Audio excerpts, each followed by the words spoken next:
Hello all, welcome to the Strength of Materials class. In today's lecture, we are going to discuss the introduction of springs and the formulas used for solving the problems in helical springs. So first of all, what is meant by spring? So spring is an elastic object that stores mechanical energy. So actually, when it is loaded, the spring will absorb the energy and it will release the energy in the consecutive cycles. Okay, so that is why the spring is used as a energy absorbing element. Fine. And when it is loaded, it will deform. So here you can see that the loading is F, and when it is loaded, then the deformation is del. And once the load is removed, then the spring will come back to its original position. So that is why spring is a elastic object. The applications of springs, first application is it is used to absorb or control the energy. So in clutches and brakes, in clutch, the spring is used to engage and disengage the clutch plate, and in brakes it is used to apply the braking force. And in some of the spring operated pressure relief valve, this spring is used to apply the energy. Okay, so that is the second application. So here the spring is used to apply the energy, and in the suspension system, when the vehicle is loaded, then this spring will absorb some amount of energy and it will release the energy in the consecutive cycle. So that's why it gives comfort to the rider. Then the next application is to control the motion. Okay, so in the cam and follower system, the follower has to be in contact with the cam so as to get the required motion. So here a helical spring is used to keep the follower in contact with the cam. Then to measure the forces, in some of the weight gauges, the springs are used to measure the weight. Okay, then to store the energy. So in the small toys and in small watches, in mechanical watches, the spiral spring is used to store the energy. In the small toys, we used to key it. So when we are applying the key, then the spring will store the energy and it will release the energy. That is why your toy car will move. So these are all the applications of springs. Next one is the types of spring. So there are many types of springs are there. In our subject, we are going to focus on only two springs. One is helical spring and the another one is leaf spring. So helical spring means it is made of circular or a rectangular wire in the form of a helix. Okay, so this is the helical spring. So we might have seen in this in our bike suspension system. Okay, so there are two types of helical spring is there. One is helical compression spring where we can apply a compressive load. So this is spring is used in suspension system. So this the next one is helical tension spring. So here we can apply a tensile load. This spring is used in our side stands of the bikes and the cycles. Okay, so these are all the two types of helical spring. These two springs are used mostly comparing with the other springs because they are easy to manufacture and they are available in wide range. Wide range in the sense variety of load carrying capacities. Okay, then these are all reliable.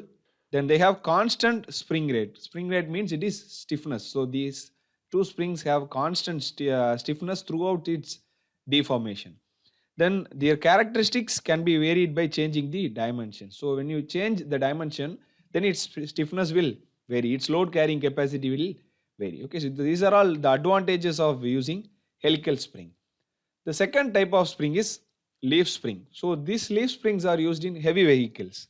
So here a number of flat plates of varying lengths are held together by means of clamps and bolts. So here you can see that there are different plates are held together by means of the bolts. So these springs are used in heavy load carrying applications. That is why it is used in trucks and lorries.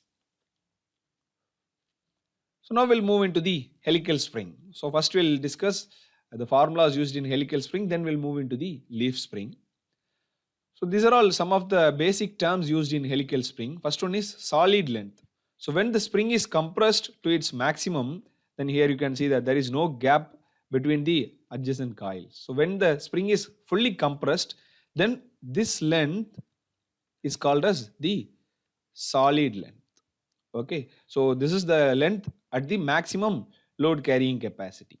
Then the second one is free length. So here there is no load is applied and the spring is left free. Okay, so here you can see that there is small gap between the two adjacent coils. So when there is no load is applied, then the length is called as free length. The next one is spring index. So this is the ratio between the capital D and small d. So here capital D means, here you can see that capital D is the coil diameter or the mean diameter, that is the overall diameter. So this is called as coil diameter, and small d is the wire diameter. Okay, so here the coil diameter, the ratio between the coil diameter and wire diameter is called as the spring index. Then spring rate or stiffness. So we know that the equation for stiffness is load divided by deflection. So sometimes we can write W by del, or otherwise you can use P by del. So that is load applied divided by the deflection. Then pitch is the axial distance between two adjacent coils. So here you can see that the distance between two adjacent coils is called as pitch. Okay, so now we'll derive the shear stress induced in the spring. So in the spring, when the load is applied, here you can see that when the load is applied like this, then it is subjected to a twisting moment. Okay, so the equation for twisting moment is T is equal to P into D divided by 2. So P is the load applied and D divided by 2 is the distance. So we know that the torque is load into radius. So that is why it is P into D divided by 2. Further, it can be written as pi by 16 tau into d cube, because we know that the shear stress in a circular section is pi by 16 tau into d cube. That is shear stress for a circular section is pi by 16. Torque in a circular section is pi by 16 tau into d cube. So this is the torque equation for a circular section. So I am equating it with that. So I'll get if I bring the tau left side, then I will get 2 and 16 will get cancelled. So I will get 8 P D divided by pi into d cube. So this is the shear stress equation for a helical spring. The next one is the deflection equation. So the deflection is del is equal to theta into d divided by 2. So here theta is the angle of twist and d divided by 2 is the radiant. So first I am going to calculate the theta. So theta is equal to TL divided by JG. We know that T by J is equal to G theta by L. If I keep the theta in the left side, then I will get T into L divided by J into G. So that is why I have written it here. And we know that the torque is P into D by 2 as we discussed earlier. Then L is the length of the spring, length of the wire. Okay. So for one turn, it is pi into D, because for one turn it will be like this. So this is the diameter. If you want to measure the circumference, then it is pi into D. So for one turn it is pi into D. When we have n number of turns, it is pi D into n. Okay, so it is pi D into n. And J is the polar moment of inertia. We know that the polar moment of inertia for a circular section is pi by 32 d power 4. And G is the modulus of rigidity. So by solving this, I will get this equation. Further, I am going to substitute this in the above equation, that is del is equal to theta into d by 2. So this is theta. So I will get 2 and 16 will get cancelled. I will get 8 P d cube n divided by G d power 4. So this is the equation for calculating the deflection. Okay. So there are three equations are important. First one is the shear stress equation. The second one is the deflection equation, and the third one is the stiffness equation. So this is my first problem. A closely coiled helical spring is to carry a load of 5000 Newton. Its mean coil diameter is to be 10 times of that the wire diameter. Calculate these dimensions if the maximum shear stress of the material is 80 Newton per mm square. Okay. So the given data is the load is given P is equal to 5000 Newton. Its mean coil diameter. Okay. So we can refer the equation. This is the equation for calculating shear stress as we discussed. Tau is equal to 8P d divided by pi d cube. Here P is the load, d is the coil or the mean diameter, and small d is the wire diameter. Similarly, this is the equation for calculating the deflection, and here n is the number of turns, d is the coil diameter, p is the load applied, g is modulus of rigidity, and small d is the wire diameter. Similarly, this is the equation for stiffness. So it is P divided by del load divided by deflection. So here the mean diameter is given. So mean diameter means it is capital D, that is equal to 10 times of that of the wire diameter. So capital D is 10 times the wire diameter small d. Okay. Calculate these diameters to find capital D and small d. If the maximum shear stress of the spring material is 80 Newton per mm square. So tau is equal to 80 Newton per mm square. Okay, fine. So we'll solve the problem. We know that the equation for shear stress is tau is equal to 8P divided by pi d cube. So here I have tau P and the ratio between d and d, so that I can calculate the diameters from this equation. So I am going to substitute it. Tau is 80, that is equal to 8 into P is 5000.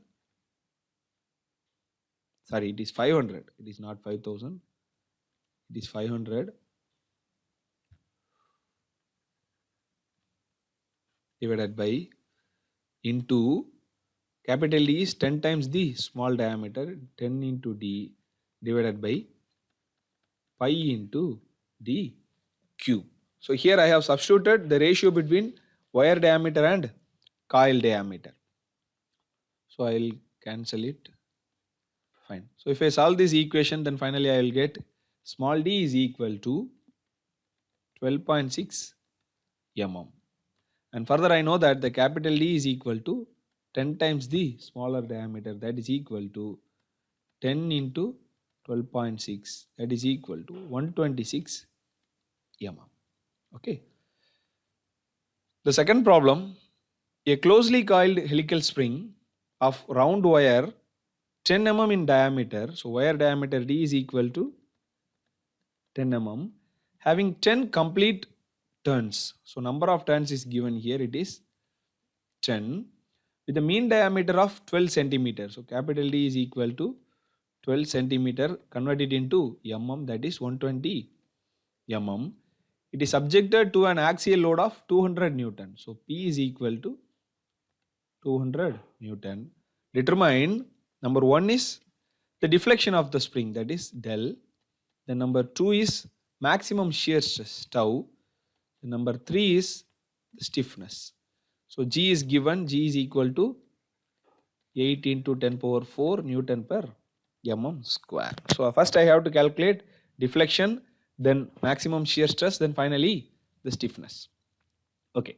So we know the equation for deflection is del is equal to 8P d cube n divided by GD power 4. So I am going to substitute it. So it is 8 into P is 200 Newton into diameter, capital D is 120 cube and small n is 10. It is given in the problem, divided by 8 into 10 power 4 into small d is 10 mm. So it is 10 power 4. Okay. So finally if I solve this, then I will get del is equal to 34.5 mm. Then the second one is maximum shear stress. We know the equation is tau is equal to 8P d divided by pi d cube, that is equal to 8 into 200 into diameter is capital D is 120 divided by pi into small d is 10. So I will get 61.1 Newton per mm square. Then the third one is the stiffness. Okay, it is P divided by del. P is 200 and I have already calculated the value for del. So this is 34.5 mm. So del is 34.5 mm. So it is 200 divided by 34.5. It is 5.8 Newton per mm, because the unit first difference is Newton per mm. Okay. So here all the values are given. Only thing you have to use the equation. You have to substitute the values and you have to find out the solution. So the first tutorial problem is a closely coiled helical spring is to carry a load of P is given. The mean coil diameter is 10 times the wire diameter, that is capital D is equal to 10 into small d. Calculate these diameters if the maximum shear stress tau is given. So this is like the first problem. You can use the shear stress equation and you can find out the diameters. So while substituting, instead of D, substitute 10 times the small diameter. So the small d is 16.8 mm and the capital D is 168 mm. The second problem is a closely coiled helical spring of round wire diameter D is given. So N is 10 with a mean diameter of 10 centimeters. So capital D is also given. It is subjected to a load P is given. So determine, number 1 is deflection, number 2 is the maximum shear stress, and number 3 is the stiffness K. Okay, so this is like the second classwork problem. You can refer it and you can find the solution. So these are all the answers for this second tutorial.